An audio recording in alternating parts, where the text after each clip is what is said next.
Alam niyo yung pinila ko mula alas 4 hanggang alas 2 walang kain, mainit. Buyat pag-aalaga ng tatay ko. Pagdating ko sa harap ng table, wala. Reject na ako. Sabi ko, ba't ganun? Anong problema? Bakit ganun yung trato ng gobyerno sa ordinaryong Pilipino kagaya natin? Bakit pinagkakait nila yung konting barya lang yun eh? Pahirapan at pasapasahan kung sino ang lalapitan. Ganito inilarawan ni Ozan ang kanyang karanasan nang maospital ang namayapang ama dahil pumutok ang ugat nito sa ulo at nangailangan ng financial assistance dahil sa hospital bill na umabot ng 700,000 pesos. Ayon sa kanya, kinailangan niya pang pumunta sa iba't ibang ahensya ng gobyerno at magpasa ng iba't ibang dokumento para lamang humingi ng ayuda habang nag-aagaw buhay ang kanyang ama sa ospital. Pag nagkasakit tayo dahil mahirap tayo, wala tayong ipon, pag lumapit tayo sa gobyerno, magmamakaawa ba tayo na lang? Ganun na lang ang sikulo. Nakakasama ng loob. Para sa health professionals against COVID-19, hindi dapat nahihirapan ang mga Pilipino na makakuha ng ayudang medikal sa pamamagitan ng guarantee letters na kailangan pang ipasa sa opisina ng politiko o ahensya ng gobyerno.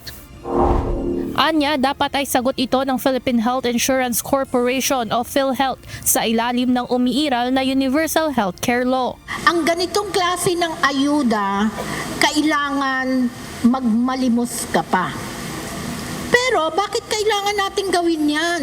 Samantalang ang perang yan ay dapat na ibigay na lang sa atin. Bakit kailangang ibigay? Dahil karapatan po natin ang kalusugan. At ang karapatang pangkalusugan ay obligado ang pamahalaan na ibigay yan sa atin. Samantala, una nang ipinag-utos ni Pangulong Ferdinand Marcos Jr. nitong September 26 na ang malaking bahagi ng bilyong pondo ng flood control projects ay ililipat sa Department of Social Welfare and Development o DSWD para sa kanilang mga ayuda program gaya ng 4Ps at AIX. Pinataas ang edukasyon, pinataas ang health, di ba? Pinataas ang social services at tinanggal na natin yung flood control. Pero itong mga programang ito, itong tinanggal sa flood control ay nilipat naman sa isang forma ng korupsyon na mas malala.